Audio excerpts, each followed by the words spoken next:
Well, welcome back to Shedtune, and guess where I am?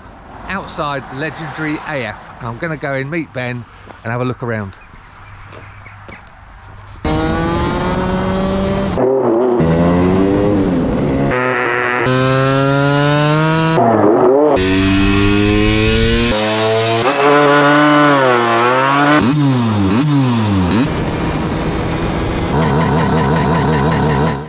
Quite excited, never been here before. AF, eh? What a legendary place. Morning. Morning. Good morning. So I'm with Ben at AF, and we're in the the workshop of dreams. Not quite quite Shedtune. And something really interesting is the brand new prototypes for the potential 8plate new clutch. So I'm going to hand over to Ben so he can talk you through it a little bit, because it's really interesting what's going to go on with it. When we have the Python clutches available, they'll be in black and gold. That is the crown wheel that will end up coming, although unfortunately it'll be December before they actually arrive with us now.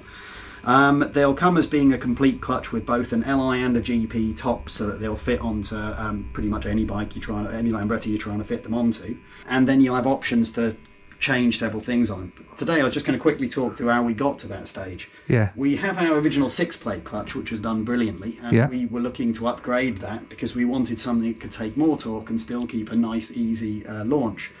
So we started 3D printing. That let us make a plastic clutch that I could have a play with and see where I had the extra space, fit it into lots of different engines. Obviously I can't run this one, but it lets me get an idea of what would work and what wouldn't. Once I'd got to that design, we found a good manufacturer. That's the hardest part of the job, is finding the right manufacturer. They produced us the design we had laid out, and unfortunately the crown wheel proved to not be quite strong enough. After 3,000 miles we started to get some movement between the steel ring gear and the aluminium basket, which would mean limited lifespan. So we had to upgrade. We did a couple of upgrades in between, so there was a couple of versions of how we would hold the crown wheel together. Until we came to that one, which meant that we now have CNC made, it's very hard aluminium, heat treated and double hard anodized, before we then rivet on the steel ring gear. Every clutch is assembled at factory, and all of them are actually tested at factory. So my hope is I'll actually have a product in a box that you'll be able to just order and get. Whereas at the moment, if you order a 6-plate cassette clutch off us, there's a delay whilst we put it together. So it typically means that if you order it, you're waiting a week before you see it, because we've got work. And that'll be the finished article. These should be, if you want 5, no problem, I'll go grab 5 boxes of them. Whereas at the moment, if you ask for 5, I'm like, oh, flipping heck, there's a day's labour. Very much. This should solve us that problem, as well as mean you have something that can take more. Price-wise, we're expecting them to be £375 for the 8-plate Python clutch, whereas the 6-plate is at £275. But that's ridiculously cheap. Well, I think it's a good price. That's and also, phenomenal. I want people to buy the 8, not the 6, because then I've got less work to do. Yeah. Wow. But yeah, the intent would be for that. Then, as with everything, there are ways to upgrade. I would definitely recommend most people. These should take a hell of a lot. Steve Wright, BSSO Group 6 race bike, is running one of these, and you're really going to put a lot through it before you're going to upset it. Yeah. But if you upset it or find that you need to change things, the multi-clutch will allow you to alter how the bite feels. So you can change the leverage of the lever. So you mean if you set it on the light setting, you'll get something that's exceptionally easy to use around town, really easy to launch 2-up without having a snatchy clutch. If you're drag riding, you might want to set it on the harder settings where it'll feel heavier, but you have a sharper bite point. Yeah. We offer 2 weights of spring, which go with the 6-plate as well as the 8. There's lots of compatibility between the 6 and the 8. So if you use the standard springs, they're going to be nice and comfortable. 30% stronger springs are not ridiculously stronger, but they do increase the torque carrying capacity of the clutch. We also have different plate materials that you can go to.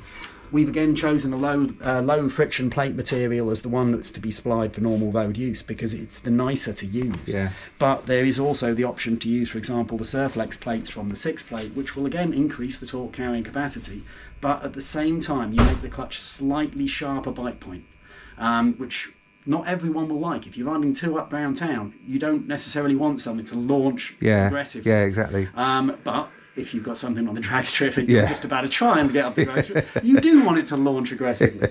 And also there's a few other different modifications. A variety of tuners are very clever and have figured out to be able to take them even further. Yes. But yeah, I would anticipate for road bikes, I would be very surprised if anyone's realistically running a road bike that can't use that. What they're doing. And certainly with obviously 8 plates, you're spreading the load out massively, so it should be able to take. The lifespan should be very, very good. I don't anticipate people wearing these things out very quickly. Other parts that are in there to try and help with lifespan, we've used the drawn cage needle roller bearing. Two reasons. One is because it gives you better support and longer life than we get from the bush, but also because we've made the basket out of aluminium. I don't want to run something directly against aluminium, it's quite soft. Yeah. So the drawn cage solved both problems. We've heat treated and double anodized, which I didn't even know was a thing until the factory told us they could, the surfaces of the basket. So even when used, you see remarkably little wear. The tab profile, oddly with the 6-plate clutch, the part that tends to wear out the most is actually the tabs, not the friction material. Wow. So we've made them a hammerhead profile, so they're fatter, to be able to spread the load a little bit further and extend their life. That should also be helped by the bearing keeping the clutch more stable, as a lot of the wear that occurs on tabs, I'm not going to fit that one in there now, is because you get that little bit of movement in the crown wheel, so it's rubbing and rubbing and rubbing and rubbing and rubbing, and eventually it's wearing through. Yeah. The more you can reduce that, the better lifespan you should see from the tabs. So we should see longer life from that as well. The main part of the design is so similar to the 6-plate, and that doesn't really have any particular issues. One of the bits that has come up as being a method of improving, people occasionally manage to snap the legs off these, usually because they undo them all at once. So they take all 4 out and the last one snaps off. Yes. So still do them in stages.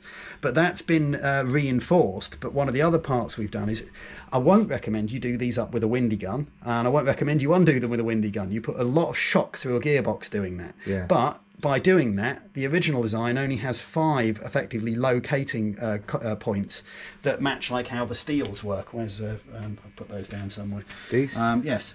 So what we've done is effectively get you the whole line. So you've now got the same as you'd have from the steels.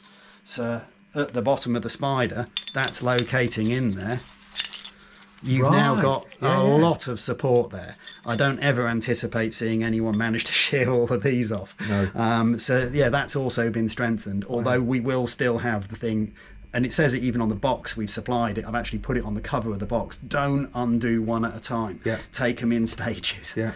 That's to be remembered, anyone that buys one of these. That's the most common way of breaking one, is just undo 4 and then let the last one take all the load of 5 springs. Wow, incredible. Yeah. That's phenomenal. Well, Ben, I appreciate you telling us about this, because obviously we weren't planning to come and see this. So there you go. The Python Clutch 8-plate AF will be available come the new year, probably December time, £375-ish. Which seems an absolute bargain, and I shall be ordering one for the Sprinter without any shadow of a doubt. I shall look forward to seeing how you find it goes with the Sprinter. Cheers, Ben. Appreciate that. You see the true chaos of our area. We've got stuff everywhere. Wow. So, behind the scenes, chaps. Our poor Storm Sean is constantly trying to race find bike. Stuff. Yes, Dad's Group 6 bike. Wow. Last time that was out was Oliver's Mount, so it's been a good couple of years. 2015 would be. Yeah, it deserves a bit better than that. Well, you never know. It will be. You might do something with it in the future. Oh, absolutely. It will be put back to how it should be. Yeah. Wow, what a stores, eh? Can you imagine having a stores like this to look after people? Well, we've got more yet. Oh, God. Yes, so we've wandered through. It's like a labyrinth. There's the spray shop side of stuff. Dan's doing all the cranks on this area. Superb. There's boxes in the spray shop at the moment because it's actually warm and nicer to work in the spray shop than everywhere else. Don't blame you. We have yet more stores. That's kind of the table of 6-plate clutch assembly. Oh, wow. And also 5-speed gearbox assembly. So you can get the idea how much I'd like the 8-plates to sell better than the 6-plates, as it'll save me a load of time. It'll save Jeff especially a load of time. But yeah, we've got more stuff in here. There's also another shed that we won't go into, stored bikes. Wow. Yeah, we've got all the Wassenaar pistons and the more pistons through there, and the oil and crankshafts, and then the main part of storage, which is utter chaos. Holy cow. The nature of the trade, you need to order in large quantity if you want the quality and the cost to be acceptable. Yeah. So we stock stuff, and wow. My favourite example would be rear light units. We got the best ones. Our rear light units are awesome. We have 3,000 of them. So there you heard it. Buy some rear light units. Anyone wants to do us a favour, start kicking rear light units off as well. Yeah, that was a joke. Yeah, that was definitely a joke. Look at all of them barrels, look. Barrels, tanks. We've got more RB cylinders arriving shortly. Wow, there's just you can see, unbelievable. Rear hubs they're a fantastic seller. I'm still amazed there's bikes that don't have rear hubs because we sell so many of them. Yeah. Crankcase covers. Wow. Cowlings. The uni stator plates have done very well. Yeah, stuff everywhere. There you go. If you want some bits for your scooter, AF Rayspeed, mate. Right, thanks very much, Ben, for your time. Nice to meet you. It's great to meet you, Russ. And we've got our bits. We're going to hit the road and get going. Have a good journey. Cheers, guys. See you later. Cheers.